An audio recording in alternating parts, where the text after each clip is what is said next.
Hai guys, selamat datang di channel Indonesia Belajar. Video ini adalah video pendahuluan dari video berseri atau playlist bertema belajar SQL dan database dengan MySQL atau MariaDB.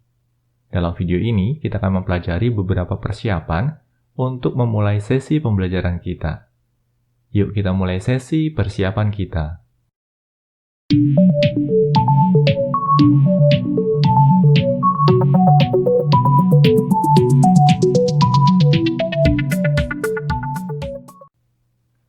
Oh ya guys, sekadar mengingatkan, bagi kalian yang belum subscribe di channel Indonesia Belajar ini, pastikan kalian untuk subscribe dan aktifkan juga tombol loncengnya. Karena di tiap minggunya, kami selalu mengupload video-video tutorial terbaru terkait dunia IT. Jadi, pastikan kalian untuk stay tune terus di channel Indonesia Belajar ini. Nah, dalam sesi persiapan ini, kami ingin memberikan sedikit penjelasan terkait MySQL dan MariaDB. MySQL merupakan open source relational database management system atau biasa dikenal dengan istilah RDBMS. Dalam perjalanannya, MySQL diakuisisi oleh Oracle dan berujung pada beberapa disagreement dengan komunitas open source. Oleh karenanya, dimulailah suatu project yang mencoba untuk memisahkan diri dari MySQL versi Oracle. Dan dihasilkanlah MariaDB yang merupakan fork project dari MySQL. Kebanyakan penggiat open source, termasuk kami, lebih memilih untuk menggunakan MariaDB daripada MySQL. Dan sesi pembelajaran yang digarap oleh channel Indonesia Belajar ini juga akan menggunakan MariaDB. Nah, di sini kami juga akan mencoba mengajak kalian untuk mengunjungi homepage dari MySQL dan MariaDB. Nah, ini homepage-nya. Kita cukup cari saja dengan mengetikkan MySQL dengan menggunakan search engine kita. Lalu kita akan diarahkan pada halaman seperti ini, mysql.com. Dan ini merupakan homepage untuk MySQL. Nah, ini dia, yang ini adalah homepage dari MySQL. Melalui halaman homepage ini, kalian juga bisa mendapatkan beberapa informasi menarik terkait MySQL. Salah satu ciri khas MySQL adalah logonya menggunakan logo lumba-lumba. Dan ini merupakan logo yang sangat ikonik sekali untuk MySQL. Lalu berikutnya kita akan coba membuka homepage dari MariaDB. MariaDB. Kita cari MariaDB dengan menggunakan search engine kita, ya. Dan kita akan menemui URL dengan alamat mariadb.org. Kita klik di sini. Nah, ini dia. Ini adalah halaman homepage dari MariaDB. Berbeda dengan MySQL yang menggunakan maskot lumba-lumba, MariaDB menggunakan maskot anjing laut. Nah, untuk melakukan instalasi MariaDB, kalian bisa memilih pilihan download di sini. MariaDB bisa diinstal di berbagai sistem operasi, baik itu Windows, macOS, Linux, maupun FreeBSD. Nah, sebagai bagian dari persiapan sesi pembelajaran kita, untuk kalian yang pengguna Windows maupun pengguna Mac, kalian bisa mendownload installer dari MariaDB melalui halaman homepage ini. Nah, bagi kalian pengguna Windows ataupun Mac, alternatif lain untuk dapat menginstal MariaDB adalah dengan memanfaatkan XAMPP. Nah, di sini kami akan tunjukkan homepage dari XAMPP. Kita cari dengan menggunakan search engine kita. URL-nya bisa diakses melalui alamat apachefriends.org. Nah, ini dia halaman homepage dari XAMPP. XAMPP sendiri bisa diinstal di Windows, Linux, maupun macOS. Nah, bagi kalian pengguna Windows maupun macOS, kami sangat menyarankan kalian untuk melakukan instalasi MariaDB dengan memanfaatkan XAMPP ini. Karena selain mengusung MariaDB, XAMPP juga mengusung Apache Web Server, PHP, dan juga Perl. Nah, di sini karena kami pengguna Linux, maka kami coba demokan proses instalasi MariaDB dengan menggunakan Linux. Kami minimize dulu web browser-nya. Lalu berikutnya, Linux yang kami gunakan di sini adalah Solus. Dan di sini kami akan memanfaatkan software center yang dimiliki oleh Solus. Untuk melakukan instalasi MariaDB pada sistem operasi berbasis Linux, caranya terbilang mudah. Kalian cukup akses saja software center dari distro Linux yang kalian gunakan. Lalu kalian tinggal pilih pilihan search di sini dan coba ketikkan MariaDB.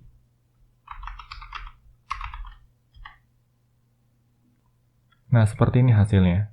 Yang perlu kalian perhatikan di sini adalah setidaknya ada dua package yang harus kalian install. Yang pertama adalah MariaDB itu sendiri, yang merupakan MariaDB client. Dan yang kedua adalah MariaDB Dash Server. Nah, ini dia. Ya. Dan kebetulan untuk sistem kami di sini, baik MariaDB maupun MariaDB Dash Server ini sudah terinstall. Nah, setelah MariaDB terinstall pada sistem Linux kalian, berikutnya terdapat beberapa langkah yang harus kalian lakukan. Di sini kami perlu tekankan bahwa langkah-langkah ini hanya berlaku untuk pengguna Linux maupun FreeBSD. Sedangkan bagi kalian pengguna Windows ataupun macOS, tahapannya akan jauh lebih mudah. Bagi kalian pengguna Linux, tahapan pertama yang perlu kalian lakukan adalah kalian perlu membuka terminal, lalu kalian ketikkan mysql-v besar. mysql spasi -v besar. Nah, di sini mungkin kalian bertanya-tanya ya, kan yang diinstal tadi adalah MariaDB. Kenapa kok kita mengaksesnya dengan menggunakan komen MySQL? Nah, di sini perlu kami jelaskan bahwa MariaDB maupun MySQL itu kompatibel satu dengan yang lainnya. Sehingga sebagian besar komen yang bisa dieksekusi di MySQL juga bisa dieksekusi di MariaDB. Nah, di sini bisa kelihatan ya guys bahwa versi dari MariaDB yang kita gunakan saat ini adalah versi 10.4. Dan versi ini kompatibel dengan MySQL versi 15.1. Nah, berikutnya di sini kami akan coba maximize layar terminalnya dan kita akan coba perbesar fontnya di sini. Oke, kami rasa cukup seperti ini. Nah, pada tahapan berikutnya kita perlu mengecek status dari services MariaDB-nya. Apakah status servicesnya running atau stop. Nah, cara mengidentifikasi atau cara mengeceknya, kita bisa memanfaatkan komen sudo, lalu diikuti dengan sistem control atau sistem CTL seperti ini, lalu diikuti dengan status, lalu diikuti dengan MariaDB. Kita enter di sini, dan kita diminta password. Kami akan masukkan password rahasia kami di sini. Dan bisa kelihatan di sini ya guys, bahwa status aktifnya adalah inactive atau dead. Nah, ini mengindikasikan bahwa layanan dari MariaDB server untuk komputer kami sedang nonaktif atau sedang tidak aktif. Nah, berikutnya, cara untuk mengaktifkan layanannya, kita bisa quit dulu di sini dengan menekan tombol Q. Lalu berikutnya, kita bisa memanggil komen sudo system control di sini. Lalu berikutnya, kita panggil start MariaDB. Oke, ini merupakan komen untuk mengaktifkan layanan atau service MariaDB. Kita enter di sini. Nampaknya memang tidak terjadi apa-apa, tapi kalau kita panggil sistem control status MariaDB, kita enter di sini, dan bisa kelihatan di sini ya guys bahwa active statusnya sekarang adalah aktif atau running. Jadi bagi kalian pengguna Linux di sini, pastikan bahwa setelah kalian selesai menginstal MariaDB, kalian juga perlu mencek status dari servicesnya, dan pastikan servisnya adalah aktif atau running. Nah, cara mengecek statusnya, kalian bisa memanfaatkan komen sudo system control status MariaDB. Dan kalau memang kalian mendapati bahwa service MariaDB-nya sedang tidak aktif, kalian bisa mengaktifkan servisnya atau layanannya dengan menggunakan komen sudo system control start MariaDB. Cukup mudah ya teman-teman. Nah, selanjutnya ada beberapa hal lain yang perlu kalian lakukan selepas melakukan instalasi MariaDB. Dan tahapan ini hanya perlu dilakukan sekali saja. Yang perlu kalian lakukan di sini adalah kalian perlu mengeksekusi komen sudo, lalu diikuti dengan mysql underscore secure, lalu underscore installation. Seperti ini. Lalu kita tinggal enter saja. Berikutnya kita diminta password ya. Kita masukkan saja password kita di sini. Lalu berikutnya kita diminta untuk melakukan switch ke Unix Socket Authentication. Kita bisa pilih yes di sini atau pilih Y.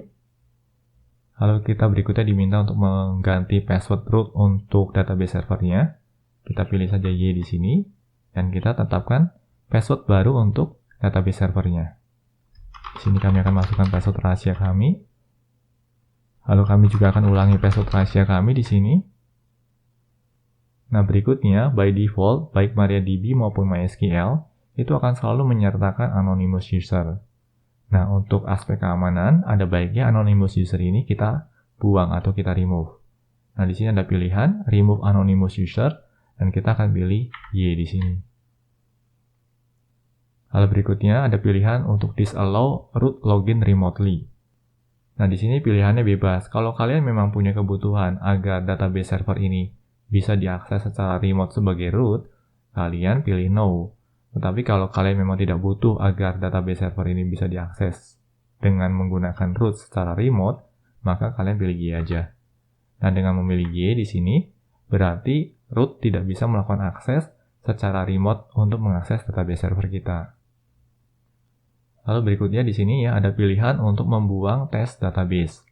Nah, kembali ya, by default MariaDB juga menyertakan database yang namanya adalah database test.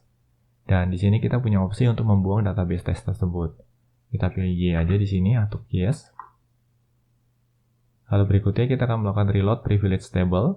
Di sini kita pilih Y, lalu enter. Dan selesai prosesnya. Nah, proses ini hanya dilakukan sekali saja. Dan proses ini juga hanya berlaku bagi kalian pengguna Linux. Nah, bagi kalian pengguna Windows ataupun macOS, kalian tidak perlu melakukan tahapan ini. Nah, bagaimana guys? Cukup jelas dan cukup mudah ya tahapannya. Selanjutnya, kita akan coba melakukan koneksi ke MySQL database server kita. Di sini kami akan coba demokan dengan dua cara. Cara yang pertama adalah dengan menggunakan terminal. Nah, di sini caranya seperti ini.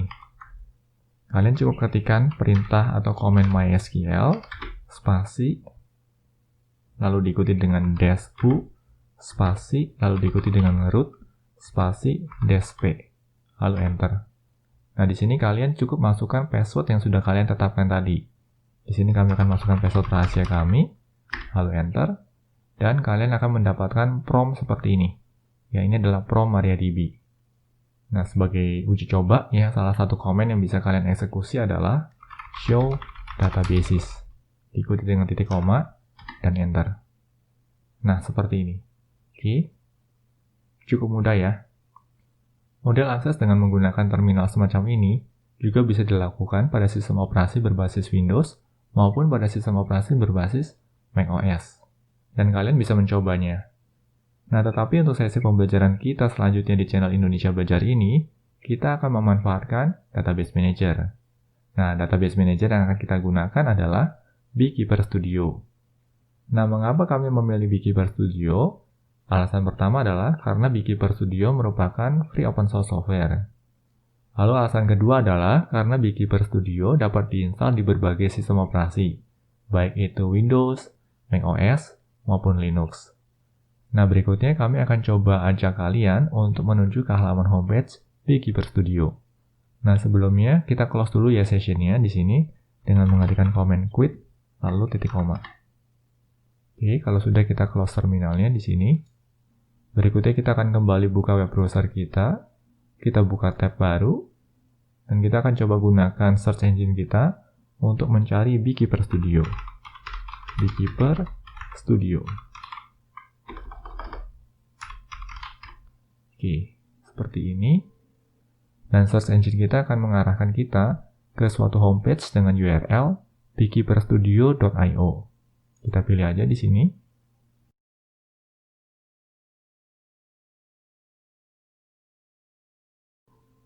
Nah, ini dia. Ini adalah Beekeeper Studio, ya, Open Source SQL Editor and Database Manager. Seperti kami sampaikan sebelumnya, bahwa Beekeeper Studio ini dapat berjalan baik di sistem operasi Windows, Linux maupun macOS. Nah, di sini kalian bisa mendownload installer dari Beekeeper Studio sesuai dengan sistem operasi yang kalian gunakan. Berikutnya, kami akan memandu kalian untuk mulai menggunakan Beekeeper Studio untuk melakukan koneksi ke MariaDB server. Nah, di sini kita minimize dulu web browsernya. Dalam sistem Linux yang kami gunakan di sini, kami juga sudah menginstal Beekeeper Studio. Kami buka dulu Beekeeper Studio kami di sini. Nah, ini dia ya, ini adalah Beekeeper Studio yang kami miliki. Nah, pada Beekeeper Studio, untuk memulai akses, caranya cukup mudah. Kita tinggal pilih saja di sini connection type-nya. Karena database engine yang mau kita akses di sini adalah MariaDB, kita tinggal pilih saja MariaDB. Lalu berikutnya, karena database servernya diinstal secara lokal, maka hostnya adalah localhost, dan port defaultnya adalah 3306. Kita biarkan saja secara default seperti ini. Lalu berikutnya, kita tinggal sertakan username untuk database engine kita. By default, username adalah root di sini. Lalu berikutnya kita juga perlu sertakan password untuk database engine kita. Di sini kami sertakan password rahasia kami. Selanjutnya kita juga bisa melakukan pengujian koneksi dengan menekan tombol tes di sini. Nah, di sini ya terdapat message ya, connection looks good. Artinya koneksinya dapat berjalan dengan baik dengan menggunakan kredensial seperti ini. Hal berikutnya, untuk memulai membuka koneksi, kita bisa menekan tombol connect di sini. Nah, seperti ini. Kami coba maximize ya guys, Beekeeper Studio kami. Nah, di sini kami akan coba melakukan zoom in ya untuk memperbesar tampilannya agar bisa lebih jelas. Oke, seperti ini. Di sini kita juga akan coba eksekusi beberapa komen. Salah satunya adalah show databases. Lalu diikuti dengan titik koma. Nah, untuk mengeksekusi suatu baris komen, caranya cukup sederhana. Kita tinggal pilih saja barisnya di sini, ya. Lalu kita tinggal tekan tombol run di sini. Oke, seperti ini. Dan ini adalah hasilnya. Atau alternatif lain adalah kita bisa meletakkan kursor kita, lalu kita tekan tombol Ctrl Enter seperti itu. Oke, dan ini adalah hasilnya. Nah, pada tahapan berikutnya kita akan coba untuk mendeploy database sampel. Nah, di sini kami juga sudah mempersiapkan suatu database sampel yang akan kita gunakan di sesi-sesi pembelajaran kita berikutnya. Nah, database sampelnya bisa diakses di alamat URL berikut ini nih guys. Di sini kalian bisa buka kembali web browser kalian, lalu kalian buka new tab, dan kalian coba akses alamat URL berikut ini. void.s3.amazon.aws.com ya, slash, lalu diikuti dengan dataset slash mysql underscore sample underscore database.sql. Lalu kalian tinggal tekan tombol enter saja. Oh, nampaknya kami melakukan kesalahan pengetikan di sini. Di sini seharusnya mysql underscore sample, bukan sampai. Kita kurang huruf L di sini. Sample, lalu enter. Nah, di sini kalian nggak perlu khawatir ya guys, karena kami juga akan menyertakan URL untuk mengakses database sampel ini pada deskripsi video. Jadi kalian nggak perlu menghafal alamat URL yang panjang ini. Nah, di sini database sampelnya sudah ada ya. Dan kami akan download dan kami letakkan di posisi desktop semisal. Lalu kami save. Oke, kalau sudah ya, kita akan coba minimize web browsernya di sini. Dan di sini adalah database yang baru saja kita download tadi. Oke, kita close dulu di sini. Nah, selanjutnya file yang baru saja kita download tadi adalah file teks biasa yang bisa kita buka dengan teks editor apapun juga. Nah, bagi kalian pengguna Windows, tentunya salah satu teks editor default yang disertakan adalah Notepad. Nah, di sini kami akan coba buka dengan menggunakan teks editor yang kami miliki, yaitu Kite ya atau Kwrite di sini. Dan ini adalah isinya. Ya, isinya murni berupa file teks di sini. Nah, untuk melakukan deployment database ini, ya, caranya cukup sederhana. Kalian cukup pilih semua teksnya dengan menekan tombol Ctrl A. Lalu kalian perlu kopikan teks ini dengan menekan tombol Ctrl C. Lalu berikutnya kita bisa beralih lagi ke Beekeeper Studio kita. Nah, di Beekeeper Studio-nya kita tekan tombol Ctrl A di sini. Lalu kita tekan tombol Ctrl V untuk mempaste semua teks yang berasal dari teks editor kita yang ada di sini. Oke, seperti ini. Nah, selanjutnya semua teksnya kan sudah tercopy nih di Beekeeper Studio kita. Berikutnya kita tinggal eksekusi saja. Caranya kita tinggal tekan tombol Ctrl A di sini. Lalu kita tinggal tekan tombol di sini nih, Run Selection. Kita klik di sini. Lalu berikutnya ada sedikit peringatan atau warning. Don't forget to use single quotes around string values ya. Di sini nggak akan ada masalah, kita cukup tekan saja tombol run yang ada di sini. Nah, berikutnya kita akan mendapatkan notifikasi ya, query executed successfully, no results. Ini artinya adalah query-nya baru saja dieksekusi dengan sukses ya. Dan langkah selanjutnya yang bisa kita lakukan adalah ya, kita tinggal tekan tombol Ctrl A lagi, misalkan di sini, lalu kita tinggal delete saja query-nya dengan menekan tombol backspace ataupun delete. Seperti itu. Nah, untuk membuktikan bahwa proses query-nya sudah berhasil dengan baik atau proses deployment database sampelnya sudah berhasil dengan baik, kita bisa mengeksekusi command show databases di sini. Lalu diikuti dengan titik koma, dan kita coba eksekusi lainnya di sini. Oke, di sini kami melakukan kesalahan pengetikan lagi. Databases ya, seharusnya databases. Kita perbaiki dulu di sini, dan kita coba eksekusi ulang scriptnya. Nah, seperti ini. Ini adalah hasilnya. Nah, kalau proses deployment yang kita lakukan berhasil, maka kita akan mendapati suatu database baru dengan nama Classic Model seperti ini. Lalu berikutnya, kita akan coba gunakan database yang baru saja kita deploy. Caranya, kita bisa menggunakan command use, lalu diikuti dengan nama database-nya. Dalam hal ini, database name-nya adalah Classic Models. Seperti ini. Lalu kita ikuti dengan titik koma. Dan kita coba eksekusi barisnya dengan menekan tombol run di sini. Oke, nah tahapan berikutnya, kita akan coba lihat isi dari database-nya. Caranya, kita bisa gunakan command show tables, titik koma. Lalu kita coba eksekusi baris ini dengan menekan tombol Ctrl Shift Enter. Oke, dan ini dia hasilnya. Ya, seperti ini. Nah, ini adalah beberapa tables yang terdapat dalam database Classic Models. Nah, di sini kalian bisa bayangkan suatu database sebagai suatu directory atau suatu folder, dan isi dari suatu folder kan biasanya filesnya. Tetapi dalam konsep database, isi dari suatu database nanti terdiri dari sejumlah tabel. Nah, tabel sendiri nanti bentuknya berupa kolom dan baris. Nah, sebagai contoh di sini, ya kita akan coba melihat deskripsi dari tabel employees. Caranya cukup sederhana, kita tinggal panggil saja command describe, lalu diikuti dengan nama tabelnya. Misalkan kita mau melihat deskripsi dari table employees, berarti kita panggil describe employees. Lalu diikuti dengan titik koma. Dan kalau kita mau mengeksekusi baris ini, kita bisa menekan tombol Ctrl Shift Enter di sini. Nah, bisa kita lihat di sini bahwa table employees ini terdiri dari beberapa kolom, yaitu kolom employee number, ada kolom last name, first name, extension, dan lain sebagainya. Nanti penjelasan detail terkait ini akan kita pelajari pada sesi pembelajaran berikutnya. Nah, demikian sesi persiapan untuk pembelajaran berseri terkait belajar SQL dan database dengan MySQL atau MariaDB. Semoga materi yang disampaikan dalam sesi persiapan ini dapat bermanfaat. Pastikan juga untuk terus mengikuti sesi pembelajaran lanjutan di channel ini. Bila mana ada pertanyaan atau masukan terkait materi yang disampaikan dalam video pembelajaran ini, kalian dapat menuliskannya pada kolom komentar di bawah ini. Kami akan selalu berusaha untuk menanggapi setiap pertanyaan dan masukan yang kalian sampaikan.